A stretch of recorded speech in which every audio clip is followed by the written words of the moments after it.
สถานีวิทยุกระจายเสียงพระพุทธศาสนา FM 104.5 เมกะเฮิรตซ์เจริญสุขสาธุชนญาติโยมท่านผู้ฟังทั้งหลายทุกท่านทุกคนวันนี้รายการธรรมะณทางสถานีวิทยุศูนย์การเผยแผ่ธรรม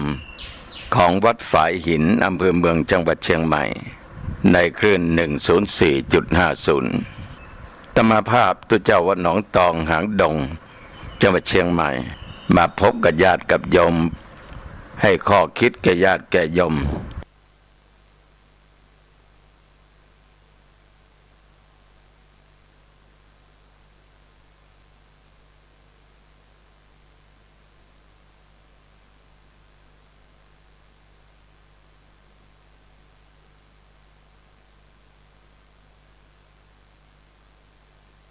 สัพพิติโยวิวัจจันตุสัพพะโลกโกวินัสตุมาเตภวะตวันตรโยสุขี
จะนำเอาเรื่องเกี่ยวกับศาสนพิธีในทางพุทธศาสนามาพูดให้ญาติโยมได้ฟังกันพี่น้องญาติโยมทั้งหลายก่อนที่จะนำเอาเรื่องเกี่ยวกับศาสนพิธีบางสิ่งบางอย่างมาพูดให้ญาติโยมได้รับฟังคือมันมีปัญหา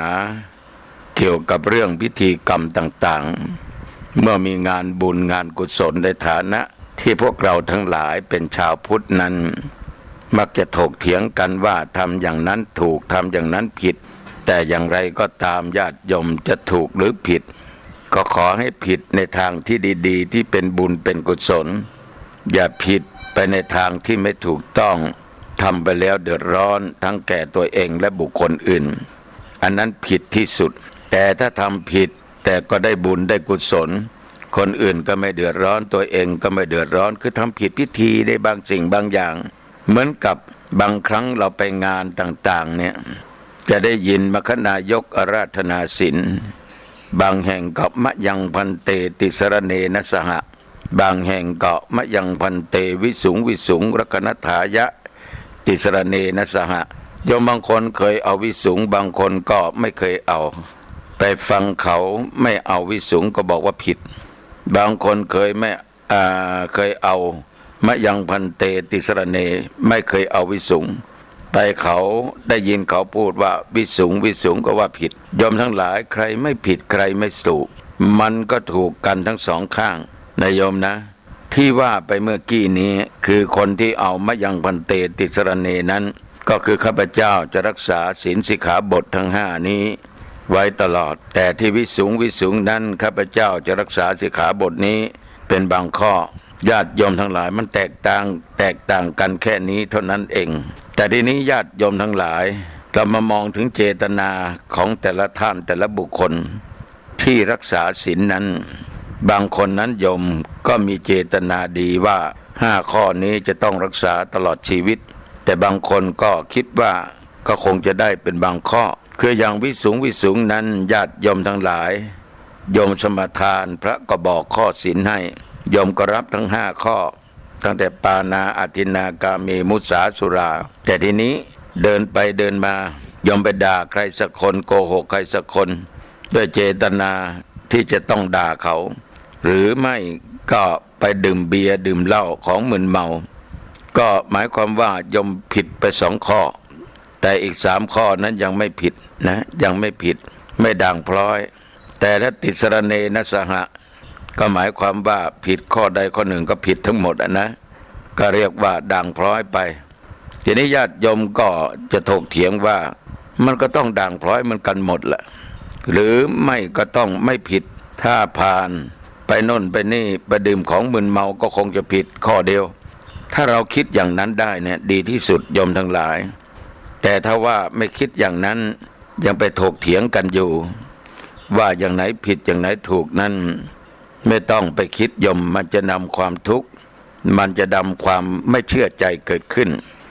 อันนี้ก็เป็นพิธีอย่างหนึ่งฉะนั้นในวันนี้ทุกเจ้า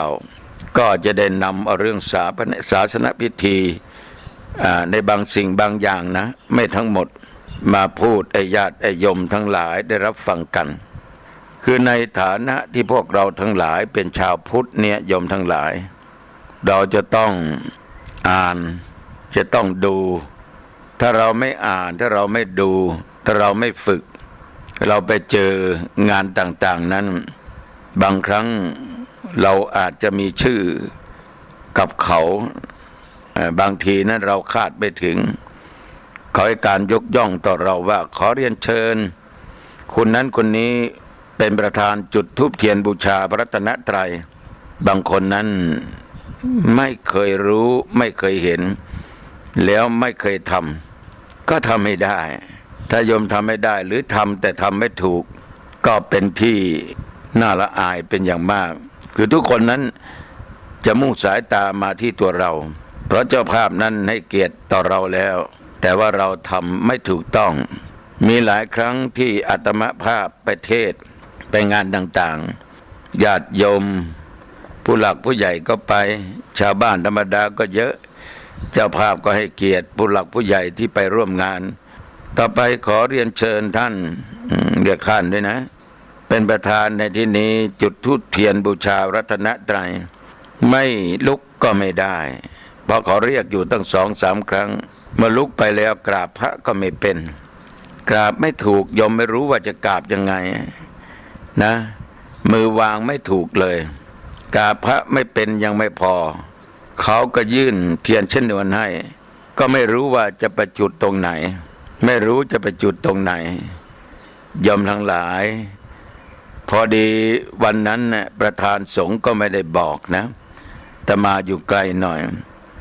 แกก็งกงานไม่รู้ว่าจะจุดตรงไหนจนไฟนั้นดับในที่สุดคนที่ส่งไฟชนวนนั้นยมทั้งหลายก็จุดให้แกก็ไปจุดที่ธูปก่อนคนทั้งหลายก็พูดออกมาไม่ใช่ยมทั้งหลาย มันน่าอายนะแล้วก็ไปจุดเทียนขวามือของตัวเองเป็นซ้ายพระหัตถ์ของพระพุทธรูปแล้วไปจุดเทียนซ้ายมือของตัวเองแล้วก็กราบก็เหมือนเดิมนะไม่ถูกนะได้ยอมทั้งหลายคือไปไหนไม่ค่อยสังเกตว่าเขาทำอย่างไรส่วนมากพระท่านจะบอกให้เกือบทุกคนทุกแห่งฉะนั้นญาติโยมศรัทธาสาธุชนในฐานะที่เราทั้งหลายนั้นเป็นชาวพุทธ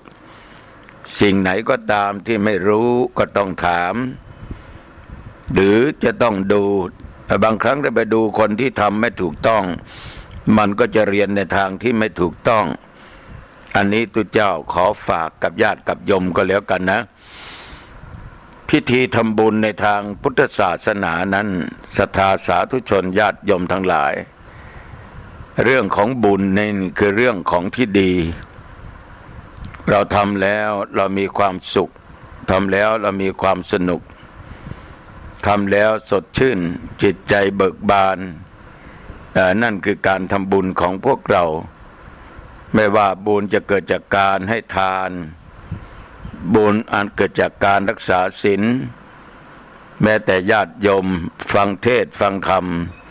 ฟังแล้วทำจิตใจผ่องใสสดชื่นมีความสุข มันก็เป็นบุญบุญอันเกิดจากการได้เจริญสมาธิภาวนามันก็เกิดบุญเกิดกุศลต่อญาติต่อโยมท่านทั้งหลายทีนี้การทำบุญในพุทธศาสนาเฮานี้ทางศาสนพิธีนั้นโยมทั้งหลายมี2 อย่าง2 ประเภทด้วยกันนะประเภทแรกการทำบุญในงานอาวมงคลคำว่าอาวมงคลนี่ก็หมายความว่างานนั้นน่ะไม่เป็นมงคลแต่งานนั้นก็เกี่ยวเนื่องกับคุณงามความดีสร้างสิ่งที่เป็นบุญสิ่งที่เป็นมงคลขจัดปัดเป่าสิ่งที่มันไม่ดีให้ออกไปเช่นว่าญาติโยมบางท่านบางคนก็ทำงานที่เรากล่าวว่าปรารภถึงเรื่องตายทำงานหาคนนั้นคนนี้จะเป็นพ่อเป็นแม่เป็นผัวเป็นเมียลูกเต้าญาติพี่น้องหรือคนที่เราเคารพนับหน้าถือตาได้จากไปตายไปเราทำบุญไปหานั้นอย่างนี้เรียกว่าทำบุญอาวมงคลหรือไม่ก็มีสัตว์ประหลาดขึ้นบ้านจะเป็นจำพวกเหี้ยจำพวกกาก็ดีอะไรก็ดีอีแล้งก็ดีหรือฟ้าผ่าลงมาที่บ้านของเราก็มักจะนิมนต์พระมาทำบุญที่บ้านมาเจริญพุทธมนต์ที่บ้านหรือว่ามาสวดมนต์ที่บ้านเพื่อเป็นการขจัดปัดเป่าสิ่งเลวร้ายทั้งหลายนั้นให้มันสะอาดให้มันดูแล้วมันเป็นมงคลแต่ว่าสิ่งเหล่านี้ญาติโยมทั้งหลายที่เราทำกันเนี้ยทำดีนั้นนะเป็นมงคลทั้งนั้นแต่ว่าที่บอกว่าเป็นอวมงคลนั้นเพราะเกี่ยวกับเรื่องที่มันไม่ค่อยดีนะเกี่ยวกับเรื่องที่มันไม่ค่อยดีเราก็จึงได้ทำสิ่งที่มันดีๆเกิดขึ้นบางแห่งบางที่ก็ใช้น้ำพุทธมนต์นั้นไปทำน้ำพุทธมนต์เรียกว่านิมนต์พระไปพรมน้ำพุทธมนต์ก็แล้วกันนะเพื่อทำให้สิ่งที่มันไม่เป็นมงคลให้มันเป็นมงคลขึ้นญาติโยมก็คงจะเจอสิ่งเหล่านี้มามากนะเหมือนมีที่หนึ่งไฟไหม้เพราะถูกฟ้าผ่าญาติโยมก็นิมนต์ทั้งอาตมาภาพพระสงฆ์อีก3 รูปไปสวดไปถอนเรียบร้อยก็ขอนิมนต์สวดมนต์เจริญพุทธมนต์ก็ว่าได้เราก็สวดแล้วก็น้ำพุทธมนต์นั้นไปพรมทุกคนทุกแห่งนะทั่วทั้งบ้านก็แล้วกันทำแล้วญาติโยมก็มีความสุขใจยิ้มขึ้นมาแล้วก็อาตมาก็บอกว่าขอโยมนั้นอยู่ด้วยความสุขความเจริญนะอย่าได้มีความทุกข์นะโยมก็ชอบใจแถมอีกยังบอกว่าหลวงพ่อผูกข้อมือให้หน่อย เราก็ผูกข้อมือให้บังเอิญเนี่ยอาตมาระยะนี้ไปที่ไหนก็ถือไม้เท้านะอันเป็นไม้หวายนั่นแหละโยมเห็นอาตมาถือไม้เท้าก็เข้ามาหลวงพ่อเอาไม้เท้าเคาะหัวให้หน่อยอาตมาก็เคาะให้โยมที่เป็นเจ้าภาพพวกนั้นเห็นก็วิ่งเข้ามาขอเคาะหัวอาตมาก็ยืนเคาะหัวทุกคนนะคนไหนที่ได้รับการเคาะหัวแล้วยิ้มโยมทั้งหลายคือสิ่งไหนก็ตามที่ทำไปแล้วเขามีความสุขสิ่งนั้นก็เป็นมงคลมีอีกหลายคนที่ไม่ได้ทันเคาะหัวอาตมาขึ้นรถก็น้อยใจนะโยมนะวิ่งไปหาที่รถจะออกแล้วบอกหลวงพ่อเคาะหัวให้หนูด้วยเมื่อกี้ไม่ทันหลวงพ่อคนมองไม่เห็นงานเหลืออาตมาก็เปิดประตูรถเอาไม้เท้าเลยเคาะหัวให้อีกแล้วก็ยิ้มออกไปมีความสุขคือคนเรานี้โยมทั้งหลายด้านจิตใจเป็นสิ่งสำคัญนะถ้าไปเจอสิ่งอะไรที่ไม่เข้าท่าแล้วเราไปเจอคนที่คนเราเคารพนับหน้าถือตาท่านทำอะไรให้เรานั้นเราจะมีความสุขเมื่ออาตมาภาพมีครั้งหนึ่งนะเข้าไปกราบหลวงพ่อเต๋คงทองโยมทั้งหลายเข้าไปกราบท่านเป่าหัวให้ เราก็เป็นพระท่านก็เป่าหัวให้มานี่ท่านมาจากไหนจากเชียงใหม่ครับผมมานี่เป่าหัวให้แล้วก็ให้เหรียญหลวงพ่อเต๋คงทองนะแม้แต่เจ้าประคุณสมเด็จพระวรรณรัตน์วัดพระเชตุพนวันที่จะต้องสถาปนาหลวงพ่อสมเด็จขึ้นเป็นสมเด็จพระอริยวงศาคตายานสมเด็จพระสังฆราชตอนเช้าอาตมานี่บุกเดียวเลยอยากจะไปกราบหลวงพ่อเจ้าประคุณสมเด็จพระวรรณรัตน์ที่วัดพระเชตุพน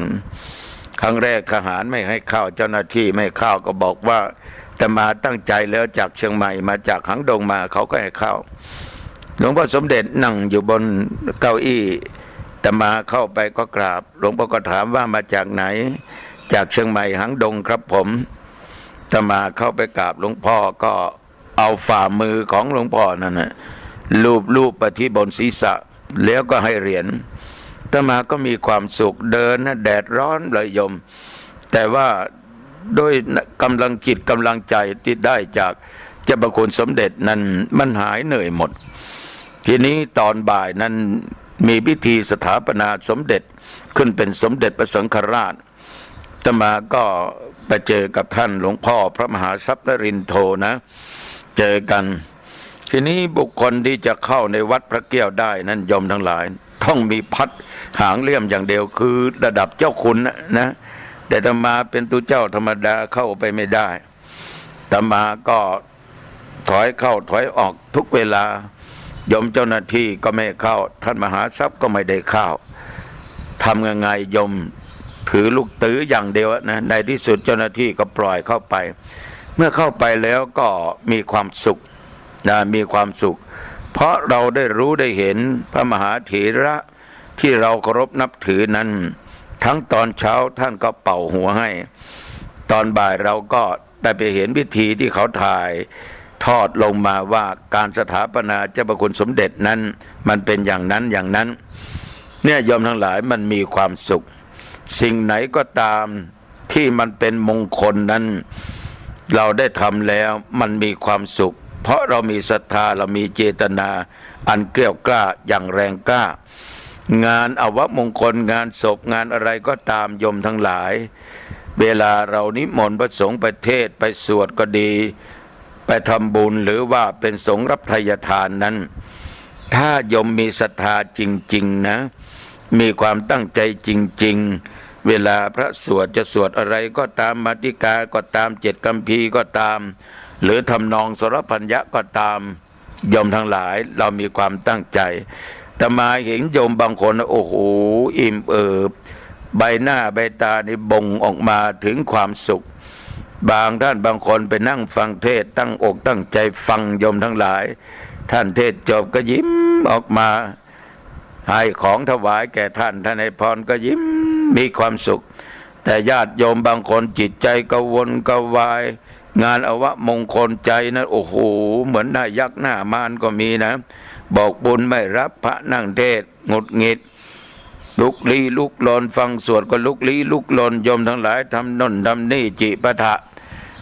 อวมงคลเลยเป็นอปะมงคลเกิดแก่ตัวเองเสียทำแล้วจิตใจไม่เป็นสุขมีแต่ความทุกข์ฉะนั้นศรัทธาสาธุชนญาติโยมการนิมนต์พระในงานศพก็ดีอะไรก็ดีตามศาสนพิธีนั้นนิมนต์คู่4 6 8 10 12 14แล้วแต่ฐานะ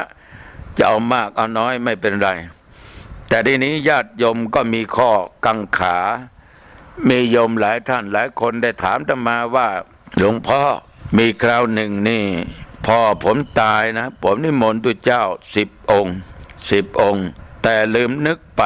ตุเจ้าที่ผมเคารพนับหน้าถือตานั้นคุ้นเคยกันลืมนิมนต์ผมก็เลยนิมนต์เป็น11 องค์นี่มันผิดไหมอาตมาก็ตอบว่ามันไม่ผิดแต่ไม่ถูกตามศาสนพิธีที่เขาวางไว้มันไม่ผิดและไม่เป็นบาปมันยิ่งจะได้บุญได้กุศลมากยิ่งขึ้นไปเพราะโยมเอาตั้ง11 องค์นะแต่ทุกอย่างนี้ต้องอยู่ที่ความพร้อม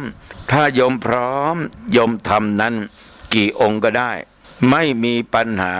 คำว่าผิดคำว่าบาปไม่มี นอกจากคำว่าได้บุญได้กุศลสิ่งใดก็ตามญาติโยมที่เราทำไปแล้วมันไม่ถูกตามศาสนพิธีนั้นบางสิ่งบางอย่างนั้นโยมอย่าได้ถืออย่าได้มาคร่ำเครียดกันแต่ว่าสิ่งใดก็ตามที่เราทำแล้วทำให้ตัวเราได้รับความเดือดร้อนคนอื่นเดือดร้อนอันนั้นแหละไม่ควรทำนะฉะนั้นโยมจะนิมนต์พระกี่รูปกี่องค์ก็ได้นะกี่รูปกี่องค์ก็ได้ถ้าโยมพร้อมงานมงคลคืองานปราลบสิ่งที่ดีเช่นว่างานฉลองตำแหน่งหน้าที่ฉลองอาคารฉลองนั่นฉลองนี้ทำบุญคล้ายวันเกิดมีการสืบชะตาเหล่านี้เป็นต้นหรือว่าได้อะไรมาก็อยากทำบุญก็นิมนต์พระโยมทั้งหลายไปเจริญพุทธมนต์งานฉลองงานทำบุญเหล่านี้งานมงคลเรียกว่าเจริญพุทธมนต์ถ้าเป็นงานอวมงคลนิมนต์พระไปสวดพุทธมนต์นะเช่นสวดมาติกานะพุทธมนต์มาติกาเหล่านี้เป็นต้นศรัทธาสาธุชนญาติโยมงานมงคลงานขึ้นบันใหม่งานนั้นงานนี้ไม่ว่าวัดไม่ว่าบ้านปรารภในสิ่งเหล่านี้ญาติโยมทั้งหลายก็นิมนต์ตามศาสนพิธีก็บอกว่าขี้5 7 9หรือเท่าไหร่ก็ได้สุดแล้วแต่โยมแต่ที่กำหนดอย่างนั้นน่ะโยมทั้งหลายเผื่อว่าให้มันดูดีนะแต่ทีนี้ญาติโยมถ้าแต่งงานเนี่ยเขาก็นิยมนิมนต์พระคู่นะสมมุตินิมนต์ตุเจ้านะกำหนด7 รูป7 รูปก็เจ้าบ่าว7เจ้าสาว7เป็น14โยมทั้งหลายเป็นคู่นะต้องการให้เจ้าบ่าวนิมนต์มาครึ่งหนึ่งเจ้าสาวนิมนต์มาครึ่งหนึ่งถ้าจะเอา9 องค์เจ้าบ่าวก็เอา9เจ้าสาวก็เอา9หรือไม่เอา8 องค์เจ้าบ่าวเอามา4เจ้าสาวมา4มันก็เป็นคู่ไปญาติโยมทั้งหลายนิมนต์อย่างนี้ในงานแต่งงานได้ไม่มีปัญหานะการแต่งงานก็นิมนต์ตุเจ้าคู่ต้องการให้เจ้าบ่าวเจ้าสาวนั้นเอามาคนละฝ่ายนั้นเอามาขี้แต่มารวมกันแล้วมันก็เป็นคู่นะโยมนะอย่างใดก็ตามศรัทธาสาธุชนญาติโยมทั้งหลายเรื่องการนิมนต์พระนั้นโยมบางท่านก็ทำบุญขึ้นบ้านใหม่สืบชะตาจะเอามา10 องค์ไม่ดีมาฉิบหายคำพูดนี่แหละตัวสำคัญโยมทั้งหลายโยมต้องระมัดระวังนะคำพูดคำจาเนี่ยเป็นสิ่งสำคัญคนสมัยก่อนนี้ขึ้นบ้านใหม่ทำบุญขึ้นบ้านใหม่เขาจะเอาดีนี่ไปแขวนไว้ที่ประตูบันไดทุกคนเนี่ยเดินขึ้นบันไดแงนหน้าดูโอ้โหดีนะคนนั้นไปเห็นก็ดีนะคนนี้ไปเห็นก็ดีนะใครจะว่าไม่ดีไม่ว่ามันดีมันแขวนอยู่แต่เดี๋ยวนี้แขวนไม่ได้ไอ้คนมือไวมันมีดีนะปาดดีไปเลยโยมทั้งหลายนี้ใช้ไม่ได้ฉะนั้นมันอยู่ที่คำพูดคำจาของเรา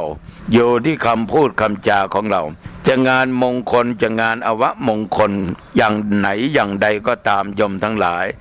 บางสิ่งบางอย่างนั้นเราถ้าคิดว่าเราพร้อมและทำถูกต้องก็ไม่มีปัญหาและทำไม่นำความเดือดร้อนให้เกิดแก่ตัวเองและคนรอบข้างก็ไม่มีปัญหานะโยมทำไปเถิดโยมและทีนี้การตระเตรียมสถานที่นี่สำคัญมากถ้าที่วัดคงไม่มีปัญหานะโยมจะสืบชะตาเอาบ้านก็เอาตรงไหนล่ะโยมเอาตรงไหนนิมนต์พระกี่รูปล่ะพระนั่งได้ไหมโยมต้องคิดกันนะเอาโต๊ะหมู่บูชาบ้านมันแคบโยมก็5 7หรือ9 ตัวถ้าไม่มีโต๊ะหมู่บูชาใช้โต๊ะอื่นได้ไหมได้โยมไม่ใหญ่จนเกินไปไม่เล็กจนเกินไปไม่สูงจนเกินไปไม่ต่ำจนเกินไปแล้วหาผ้าที่สะอาดสีขาวได้ยิ่งดีสีเหลืองก็ใช้ได้สีอะไรก็ได้แต่จะมีหลายสีก็แล้วกันนะแล้วก็ไปหาเจกันดอกไม้ไปหากระถางธูปและเชิงเทียนมาวางแล้วก็เอาพุทธรูปเนี่ย ไปประดิษฐานไว้ให้พอเหมาะพอเจาะให้พอดีนะโยมนะฉะนั้นศรัทธาญาติโยมถ้ามีโต๊ะหมู่บูชาโต๊ะหมู่5 7 9ถ้า9 ตัวเนี่ยโยมทั้งหลายใช้ แจกันดอกไม้นี่3 คู่นะแจกันดอกไม้3 คู่แล้วพุทธรูปนี่ต้องใหญ่พอสมควรแต่อย่าใหญ่เกินแท่นที่รองรับนะโยมบางคนโอ้โหเอาพระ5 นิ้วมาวางแจกันดอกไม้บังหมดไม่มีสง่าราศีเลยโยมแล้วก็ถางธูปกับเชิงเทียนต้องเอาวางไว้ที่โต๊ะตัวเดียวกันกระถางธูปอยู่ตรงกลางแล้วก็เชิงเทียนอยู่ข้างซ้ายข้างขวาโยมทั้งหลายถ้าทำบุญขึ้นบ้านใหม่ทำบุญสืบชะตาอะไรก็ตามมีอีกอย่างหนึ่งได้สายสิญจน์ญาติโยมอย่าลืมทำบุญบ้านใหม่ก็เอาสายสิญจน์นี่รอบบ้านก็ได้แล้วก็ดึงได้สายสิญจน์มาที่พุทธรูปแล้วก็มาที่พระสงฆ์ผู้เป็นประธานที่บาตรน้ำมนต์โยมทั้งหลายบาตรน้ำมนต์ต้องเตรียมนะแต่ถ้าเป็นงานศพนี่อย่านะโยมนะบางท่านบางคนเนี่ยโอ้โห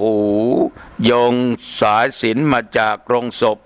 แล้วมาพันกับพุทธรูปอาตมาถามว่าโยมทำไมทำอย่างนี้มันไม่ถูกต้องนะทุกเจ้าอยากให้พระพุทธรูปนี่จูงโยมแม่โยมพ่อเนี่ยขึ้นบนสวรรค์มันไม่ใช่อย่างนั้นโยมทั้งหลายมันไม่ดีไม่เหมาะไม่ควรนั่นเองก็เพียงแต่ว่าดึงมา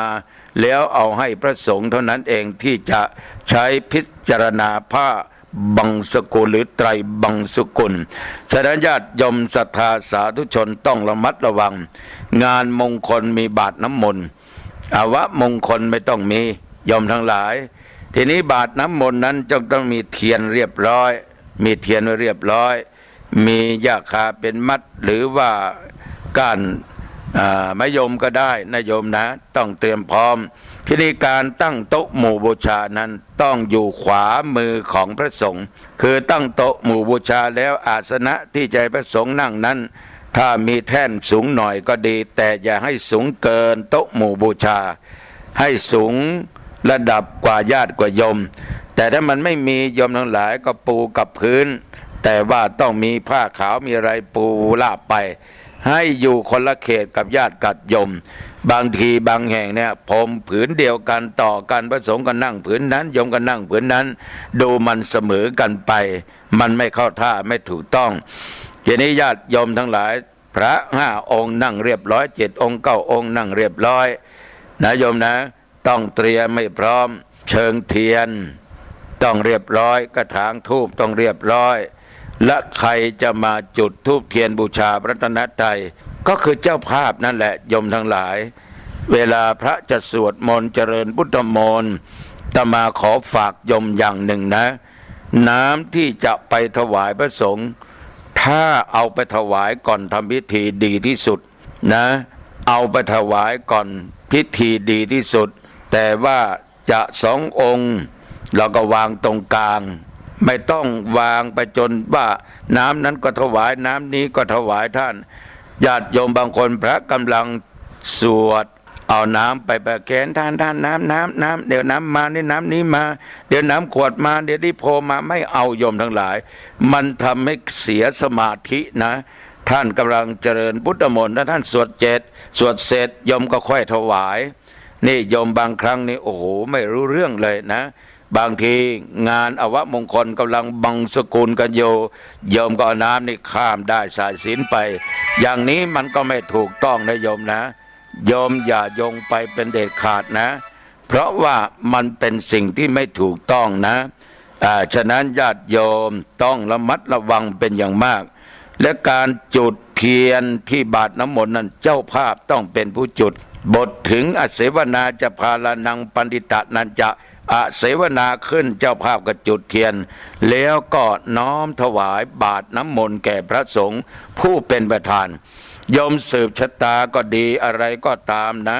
เวลาท่านเจริญพุทธมนต์นั้นโยมต้องมีสติตั้งใจให้มั่นนะนั่งอยู่ในของชะตาที่โยมจะสืบชะตาโยมต้องเสียสละหมดทุกสิ่งทุกอย่างเวลาพระสวดเวลาพระเทศโทรศัพท์นั้นปิดได้ยิ่งดีถ้าไม่ปิดก็เอามันสั่นก็แล้วกันนะ นี่บางครั้งกำลังไหว้พระอรหังสัมมาสัมพุทโธปะกวาโทรศัพท์มาฮัลโหลเดี๋ยวก่อนนะกำลังไหว้พระโอ้โหโยมมันขาดตอนไปใช้ไม่ได้บางทีนั่งอยู่ในของชะตานั้นพระสงฆ์ก็สวดไปนะโมตัสสะภะคะวะโตอะระหะโตก็ได้โยมก็คุยกันกับโทรศัพท์หรือไม่พระสวดโยมก็ไม่สนใจนะเล่นโทรศัพท์นี่ไลน์ไปหาคนนั้นไลน์ไปหาคนนี้โยมทั้งหลายอย่างนี้ก็ไม่ต้องทำนะไม่ต้องทำเพราะว่าจิตใจเรานั้นไม่ตั้งมั่นแล้วมงคลต่างๆสิ่งที่ดีๆต่างๆมันจะเกิดขึ้นกับโยมไม่ได้เพราะเราไม่ตั้งใจโยมบางคนลุกลี้ลุกลนเข้าออกโยมทั้งหลายอย่านะอาตมาภาพขอฝากกับญาติกับโยมญาติทำในสิ่งเหล่านี้โยมจัดงานแต่ละครั้งมันไม่ใช่หมดเป็นเพียง1,000-2,000นะนิมนต์พระ9 รูปถวายรูปละ500หรือ 1,000 บาทหมดไปกี่พันค่าสังฆทานอีกค่าดังนั้นอย่างนี้อันนั้นอันนี้อีกหมดไป10,000 กว่าบาทเลี้ยงญาติพี่น้องทั้งหลายที่มาร่วมงานอีก10,000 กว่าบาทหมดไปเกือบ30,000 บาทและโยมทำนั้นนะสักแต่ว่าทำโดยไม่รู้เท่าถึงการนั้นมันไม่เกิดเป็นมงคลใดๆทั้งสิ้นโยมจะทำทุกวันก็ไม่เกิดโยมนะฉะนั้นอาตมาภาพเคยไปงานหลายที่หลายแห่งหลายหนก็ไปเจออย่างนี้มันน่าสังเวชใจนะบอกให้โยมแต่โยมก็ไม่ฟังบางครั้งพระก็เช่นเดียวกันกำลังสวดหรือเจริญพุทธมนต์อยู่ก็เดี๋ยวเสียงโทรศัพท์สับดังมาฮัลโหลโยมจ๋าอาตมากำลังเจริญพุทธมนต์นะโยมนะเอาบางองค์ก็มี2 เครื่องนี้ก็ดังเดี๋ยวนะโยมจ๋าเจริญพรโยมอย่างนั้นอย่างนี้ไอ้พระที่ตั้งใจสวดสมาธิก็ไม่ค่อยมีแล้วฉะนั้นแม้แต่พระสงฆ์ท่านก็อย่าเลยโยมก็อย่าเลยพิธีกรรมในศาสนาเรานั้นต้องทำให้ได้ผลจริงๆอันนี้ตุเจ้าวัดหนองตองนี่ขอฝากกับญาติกับโยมนะเวลาฟังเทศฟังสวดจบโยมถวายปัจจัยทายธรรมตอนนี้ก็สำคัญโยมจะทำบุญให้ใครล่ะถวายไว้ภายข้างหน้าหรือให้เทวบุตรเทวดาเจ้ากรรมนายเวรให้พ่อให้แม่ให้คนที่ตายจากไปต้องตั้งใจเวลาพระตั้งยถาโยมก็กรวดน้ำตั้งจิตอธิษฐานว่าขอผลบุญกุศลเหล่านี้จงไปรอดถึงดวงวิญญาณของคนชื่อนั้นชื่อนี้ให้ไปสู่ทางสุคติก็อธิษฐานเอายถาจบน้ำหยาดก็หมดจากขวดจากแก้วของโยมได้แต่โยมบางคนน่ะไม่มีความตั้งใจพระยะถาวาริวหากรวดน้ำลงอยู่เดี๋ยวเห็นคนนั้นมาละโยมทั้งหลายจิตใจไม่เป็นสมาธิไม่ตั้งมั่นคุยกับคนนั้นคุยกับคนนี้คุยโทรศัพท์ระหว่างที่กรวดน้ำอยู่โอ้โหโยมอย่างนี้มันเสียเวลานะโยมนะฉะนั้นญาติโยมทั้งหลายขอฝากกับญาติกับโยมมีหลายอย่างเกี่ยวกับศาสนพิธีกรรมในทางพุทธศาสนาที่ต้องพูดกันเองนะเอาละญาติโยมทั้งหลายพูดมาเป็นเวลาพอสมควรนะเดี๋ยวฟังธรรมะแบบพื้นบ้านพื้นเมืองต่อก็แล้วนะโยมจะหลับก็หลับได้นะธรรมะก่อนนอนนี่ปิดประตูหน้าต่างดับฟืนดับไฟให้เรียบร้อยของมีค่าเก็บหรือยังล้างเท้าหรือยังก่อนจะเข้านอนนี่โยมจะทำอะไรก็ทำเสียนะโยมนะไหว้พระสวดมนต์นึกถึงคุณพระพุทธพระธรรมพระสงฆ์คุณบิดามารดาครูอาจารย์นะเทพาอารักษ์ที่รักษาโยมนะนึกถึงทุกสิ่งทุกอย่างเอาละวันนี้เวลาหมดอายุวันโนสุขังปะลังเจริญพรในวันนี้ธรรมาภาพก็จะเอาสิกขาบทบทหนึ่งในศีล227ของพระสงฆ์มาพูดกับญาติกับโยมเพราะมันเป็นเรื่องเป็นราวอยู่ตลอดเวลาเรื่องที่จะพูดนี้ก็คือสิกขาบทข้อที่ห้ามภิกษุดื่มสุราและเมรัยว่าสิกขาบทนี้พระพุทธเจ้านั้นบัญญัติขึ้นในสมัยไหนแล้วมีภิกษุองค์ไหนเป็นต้นเหตุแห่งสิกขาบทนี้และมันมีโทษขนาดไหนสาธุชนญาติโยมมีพระมเหเถระองค์หนึ่งนะชื่อว่าพระสาคตะเมื่อยังไม่ได้บวชนั้น สักตะมานพคนนี้ยอมทั้งหลายเป็นลูกของพราหมณ์ในครอบครัวหนึ่งเกิดในวรรณพราหมณ์ที่เมืองสาวัตถีเมื่อเป็นเด็กนั้นก็อุดมสมบูรณ์เพราะพ่อมีทรัพย์สมบัติมีฐานะดีต้องการสิ่งไหนมานพสักตะนี้ก็ได้ทุกอย่างเมื่อเจริญวัยขึ้นมาก็ได้ศึกษาร่ำเรียนศิลปะวิทยาจนจบก็เรียกว่าอยู่อย่างสุขสบายเพราะเกิดในตระกูลที่มั่งคั่งวันหนึ่งท่านได้ตามชาวบ้านชาวเมืองนี่ยอมทั้งหลายติดตามไปเชตวันมหาวิหารระหว่างนั้นชาวบ้านเขาก็ฟังพระธรรมเทศนาจากพระศาสดาสักตะมานพก็นั่งฟังไปเกิดศรัทธาคือความเชื่อภาษาทะเลื่อมใสในพระธรรมคำสอนของพระบรมศาสดาเมื่อเกิดความเลื่อมใสเกิดศรัทธาแล้วก็จึงขอบรรพชาอุปสมบทพระพุทธองค์ก็ได้อุปสมบทให้เป็นพระภิกษุในพุทธศาสนาต่อมาท่านพระสักตะนี้ก็ได้บำเพ็ญสมถกรรมฐานวิปัสสนากรรมฐานประการสำคัญในกรรมฐานนั้นได้บรรลุสมาบัติ8ท่านเล่ากันว่าท่านสักตะมีความชำนาญพิเศษในการเข้าสมาบัติ8ที่พิเศษนั่นคืออะไรโยมทั้งหลายคือการเข้าเตโชสมาบัติมีเรื่องเล่าว่าสมัยหนึ่งพระผู้มีพระภาคเจ้าเสด็จจาริกไปในเจติยชนบทพระองค์ได้ทรงดำเนินไปทางตำบลบ้านหลวงงามคือหมู่บ้านนี้จะมีการเลี้ยงโคเลี้ยงสัตว์ต่างๆนานาเลี้ยงกระบือนะเพราะเป็นหมู่บ้านชาวนาเราก็เรียกว่าตำบลบ้านหลวงงามคนก็เดินผ่านไปผ่านมาก็แลเห็นพระผู้มีพระภาคคือพระพุทธเจ้าของพวกเรากำลังทรงดำเนินมาแต่ไกลเมื่อเขาเห็นแล้วญาติโยมทั้งหลายก็เกิดศรัทธาเลื่อมใสในพระพุทธองค์ก็พากันไปกราบทูลพระผู้มีพระภาคว่าขอพระองค์อย่าได้เสด็จไปยังบ้านท่ามะม่วงเลยพระพุทธเจ้าค่ะเพราะบ้านมะม่วงนั้นท่ามะม่วงนั้นอันตรายมากมีนาคอาศัยอยู่ในอาสมพวกชดินอยู่นาคนี้เป็นสัตว์ที่มีฤทธิ์มากเป็นสัตว์ที่เรียกว่าอสรพิษร้ายมันจะได้ทำร้ายพระองค์ขอพระองค์อย่าได้ไปเพราะนาคนั้นจะไม่ได้ทำร้ายพระองค์ก็ทูลกราบขอพุทธองค์นั้นไม่ไปถึง2-3 ครั้งทีนี้พระพุทธเจ้านั้นก็เสด็จจาริกไปโดยลำดับไปถึงบ้านหลวงงาม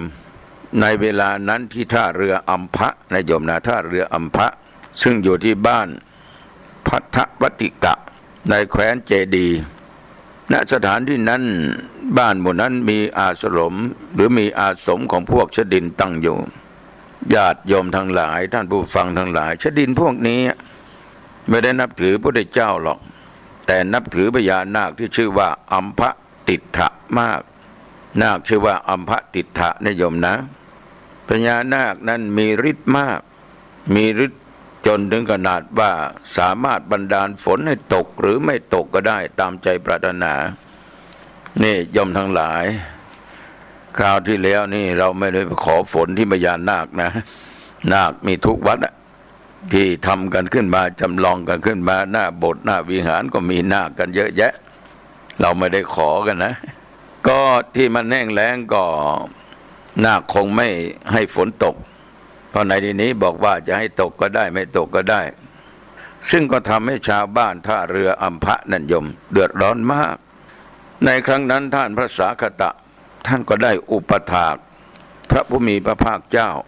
พระองค์เสด็จไปที่ไหนพระสาคตะก็ตามไปทีนี้วันหนึ่งได้ตามพระพุทธองค์ไปก็รู้ว่าชาวบ้านได้รับความเดือดร้อนจากพญานาคไม่ให้มีฝนตกเข้ากล้าในนาเอี่ยวแห้งท่านสาคตะนี่คิดจะต้องทรมานพญานาคนี้ให้หายพยศให้ได้เมื่อจัดแจงที่ประทับสำหรับพระผู้มีพระภาคเจ้าเรียบร้อยแล้วครั้นว่าได้โอกาสท่านสาคตะนี่โยมทั้งหลายก็ไปยังอาสมของพวกชดิน เมื่อไปถึงแล้วก็เข้าไปยังโรงบูชาไฟปู่ย่าเอาเป็นเครื่องราชนั่งคูบัลลังก์ตั้งกายตรงดำรงจิตไว้เฉพาะหน้าหายใจเข้าออกหายใจเข้าออกในสมาบัติใกล้ที่อยู่ของพวกพญานาคนั้นญาติโยมพญานาคมีฤทธิ์รู้ว่าพระสักกตะมานั่งบนบัลลังก์อย่างนั้นโกรธจึงบังหวนควรขึ้นทันใดแม้ท่านพระสักกตะก็บังหวนควรขึ้นพญานาคก็ยิ่งโกรธมากขึ้นจึงพ่นควันไฟเข้าใส่ท่านสักกตะอีกท่านพระสักกตะนิญาติโยมก็เข้าเตโชสมาบัติอธิษฐานจิตให้เกิดเป็นควันไฟที่ร้อนแรงกว่าไฟพญานาคเข้าใส่พญานาคจนในที่สุดญาติโยมพญานาคยอมแพ้พระสักกตะยอมสิโลลาภจะไม่แสดงฤทธิ์เบียดเบียนใครอีกต่อไปให้สัญญากับพระสักกตะถ้าไม่งั้นพระสักกตะก็จะทรมานให้เจ็บให้ปวดยิ่งกว่านั้นพญานาคก็ยอมทั้งหลายบอกว่าต่อไปจะหยุดแล้วไม่แสดงฤทธิ์อีกแล้วพระผู้มีพระภาคเจ้าประทับอยู่ณตำบลบ้านรั้วงามก็เสด็จจาริกไปสู่พระนครโกสัมพีพวกอุบาสกอุบาสิกาญาติโยมทั้งหลายต่างก็รู้นะเพราะพวกเหล่านี้อยู่ที่นครโกสัมพีทราบข่าวว่าพระคุณเจ้าสักกตะได้ต่อสู้กับพญานาคพอดีพระผู้มีพระภาคเจ้าเสด็จจาริกโดยลำดับถึงพระนครโกสัมพีอุบาสกบาสิกาชาวเมืองทั้งหลายนั้นก็พากันโยมทั้งหลายมากหน้าหลายตาเสียงนี่โอ้โหดังสนั่นก้องพากันไปรับเสด็จพระผู้มีพระภาคเจ้าพุทธองค์อยู่ตรงไหนก็ไปกราบพระพุทธองค์ตรงนั้นแล้วก็เข้าไปหาท่านพระสักกตะกราบไหว้แล้วยืนอยู่ที่ควรส่วนข้างหนึ่งถึงตอนนี้ยอมทั้งหลายในยุคปัจจุบันนี้ความเคารพ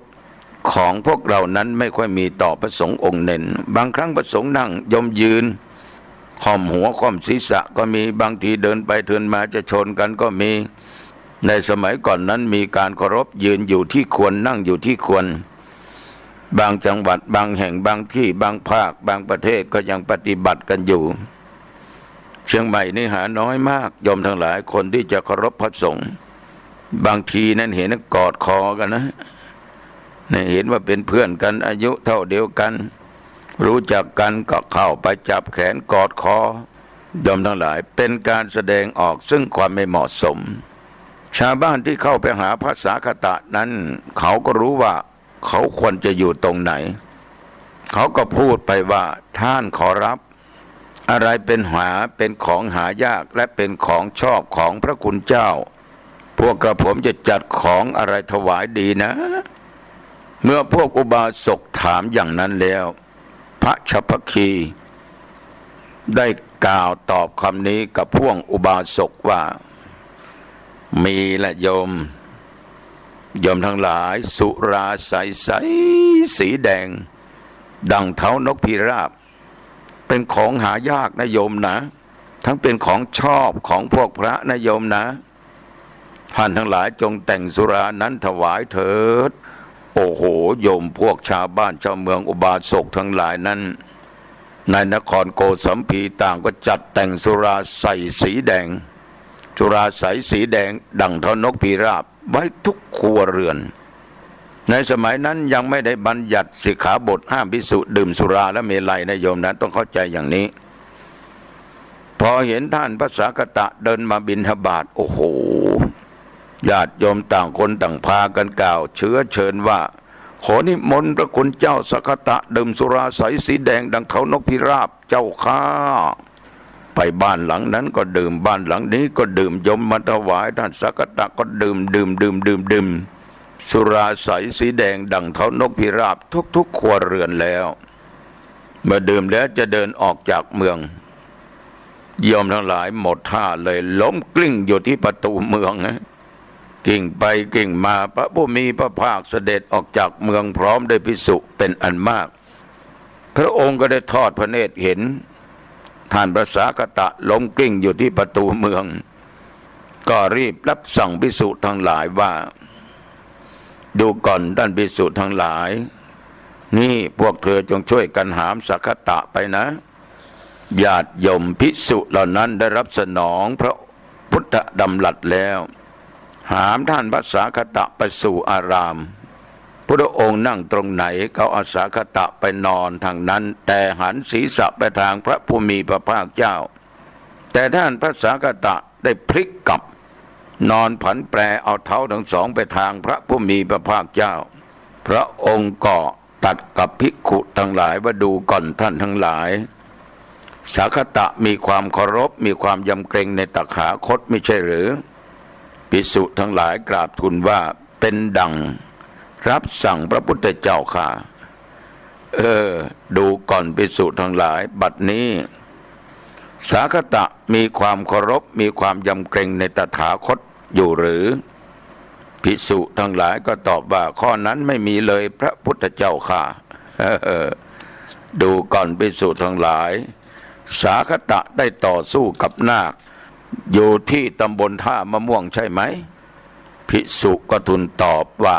อย่างนั้นพระพุทธเจ้าค่ะพระพุทธเจ้าก็ตรัสว่าดูก่อนภิกษุทั้งหลายเดี๋ยวนี้สักขตะสามารถจะต่อสู้แม้กับงูน้ำน่ะได้ไหมภิกษุทั้งหลายกราบทูลว่าไม่ได้พระพุทธเจ้าค่ะพระผู้มีพระภาคเจ้าก็ตรัสว่าดูก่อนภิกษุ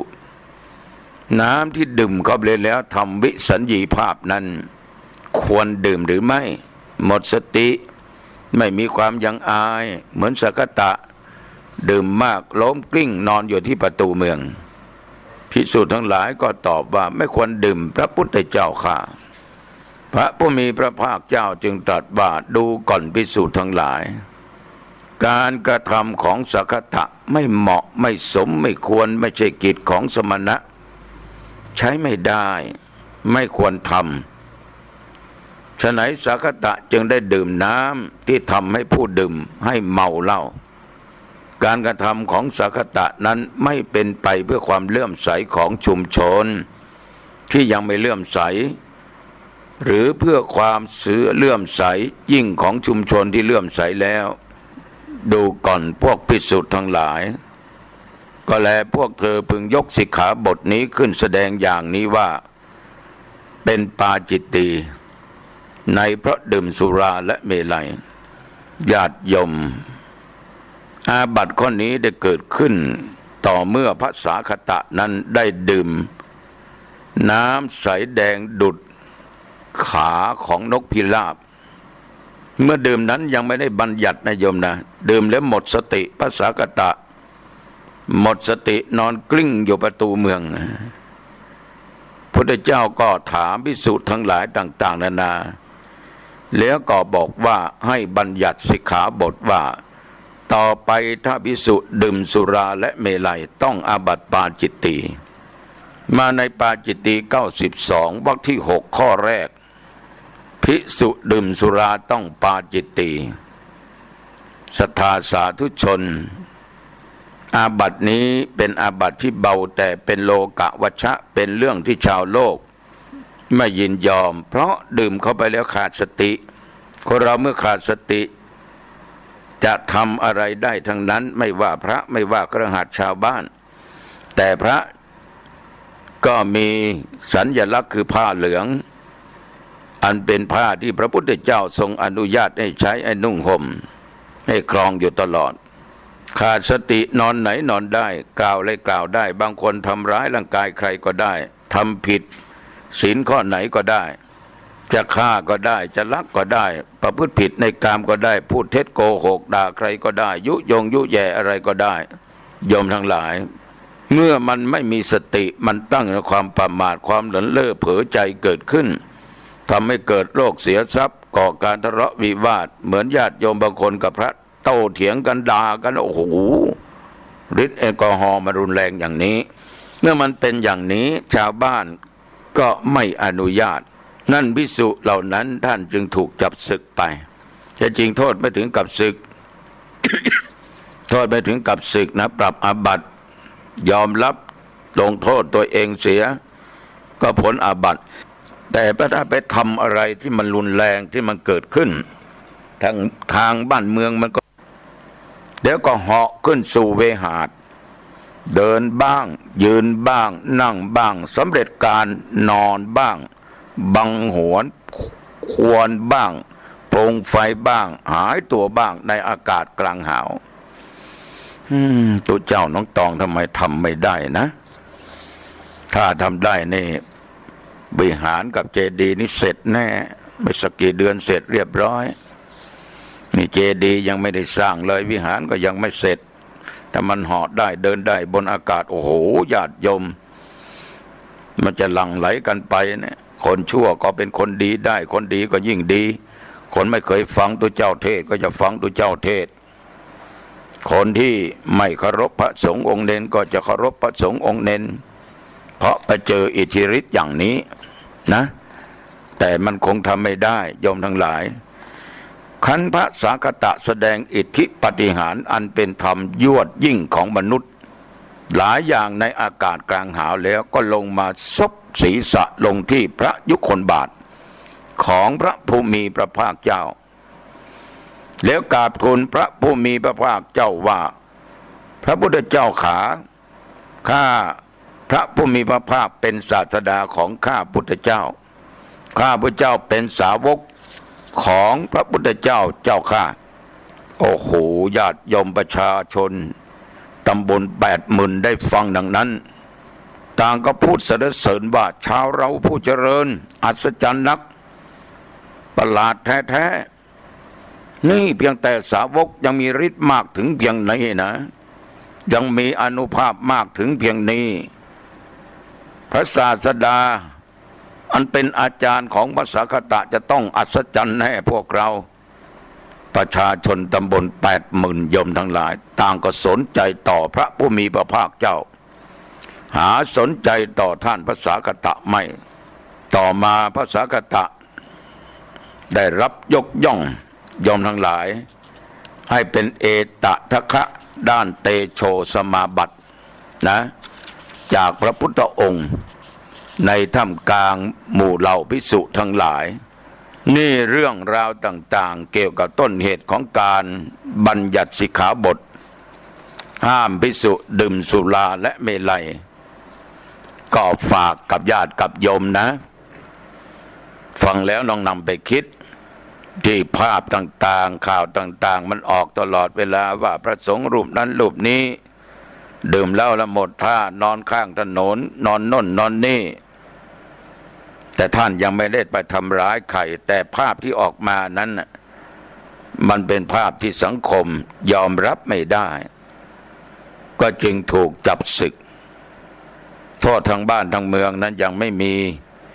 ยอมทั้งหลายได้นั่นไปด่าไปลักไปทำร้ายร่างกายไม่ว่าสัตว์ไม่ว่ามนุษย์นะท่านผิดเต็มประตูแต่ถ้าพูดถึงพระวินัยก็แค่ปาจิตตีแต่ท่านไม่ได้ยังมีสติอยู่นะแต่ท่านขาดสติเมื่อไรนี่ก็โทษหนักโทษทางอาญาของบ้านของเมืองเนี่ยยอมทั้งหลายทุกคนต้องอยู่ใต้กฎหมายทั้งนั้นฉะนั้นวันนี้ก็ขอฝากกับญาติโยมไปเจอพระสงฆ์องค์เนนทำกิริยาอันไหนก็ตามที่ไม่ถูกตาถูกใจขอบิณฑบาตกับโยมนะอย่าใส่ใจสิ่งเหล่านั้นมากจนไปเพราะอะไรโยมจะเกิดความทุกข์เพราะอะไรเราไม่รู้ต้นเหตุว่ามีมาอย่างใดบางครั้งก็หลุดปากไปด่าท่านเหล่านั้นเป็นอย่างนั้นเป็นอย่างนี้การด่าด้วยเหตุด้วยผลนะอย่างใดก็ตามโยมทั้งหลายก็ไม่ควรสร้างบาปสร้างกรรมให้แก่ตัวเองมันเป็นบุพกรรมของแต่ละบุคคลที่สร้างไว้นะใครทำดีก็ได้ดีใครทำชั่วก็ได้ชั่วนี่คือของเหม็นนะโยมยังจะดมอีกอยู่หรือจะไปจับเอามาดมอีกอยู่หรือนี่ยาพิษนะโยมยังจะดื่มอีกอยู่หรือเรารู้ว่าเป็นของเหม็นเป็นของเน่าเป็นยาพิษเราก็ต้องเฉยๆไม่ต้องไปแตะต้องโยมทั้งหลายสิ่งเหล่านั้นจะเป็นไปตามวาระของมันเรามีแต่แผ่เมตตาไม่อาฆาตไม่พยาบาทไม่โจมตีไม่ว่าไม่กล่าวร้ายใครเราจะอยู่เป็นสุขนะโยมนะ ถ้าเราไปเพิ่มเติมเราก็เป็นทุกข์ด้วยตัวเองยังไม่พอไปประจานพูดคนนั้นฟังคนนี้ฟังชวนให้คนอื่นเป็นทุกข์อีกใช้ไม่ได้นะโยมนะฝากกับญาติกับโยมนะฉะนั้นสิ่งเหล่านี้เราสมัครสมานสามัคคีกันเป็นน้ำหนึ่งใจเดียวกันเหมือนนิ้วมือนี่ข้างขวาห้าซ้ายห้าถ้ามาประสานกับโยมทั้งหลายมันจะเหนียวแน่นฝ้ายหลายๆเส้นเราเอามาทำเป็นเชือกดึงให้ขาดยากถ้าเส้นเดียวเดี๋ยวก็ขาดโยมลองดูมดดูปลวกดูสัตว์บางชนิดเขามีความสามัคคีกันเราเกิดมาเป็นคนไทยเป็นชาวพุทธและชาวพุทธไม่รักกันแล้วใครจะมารักเราทุกคนย่อมมีโอกาสพลาดทุกคนย่อมมีโอกาสทำความชั่วความไม่ดีถ้าถามว่าอยากจะทำไหมมันไม่อยากทำแต่บางครั้งมันเป็นกรรมของเขาต้องไปทำอย่างนั้นเราอย่าได้ซ้ำเติมกันอีกนะโยมนะเอาละญาติโยมทั้งหลายให้ข้อคิดแก่ญาติโยมมามากพอสมควรสัพพิติโยวิวัจจันตุสัพพะโลกโกวินัสตุมาเตภวะตวนตรโยสุขีติกายุโกภวะอภิวาตานะสีลิสานิจังวุตาปัจจายิโนจตารโรธรรมวัฏฐันติอายุวันโนสุขังพลังเจริญพร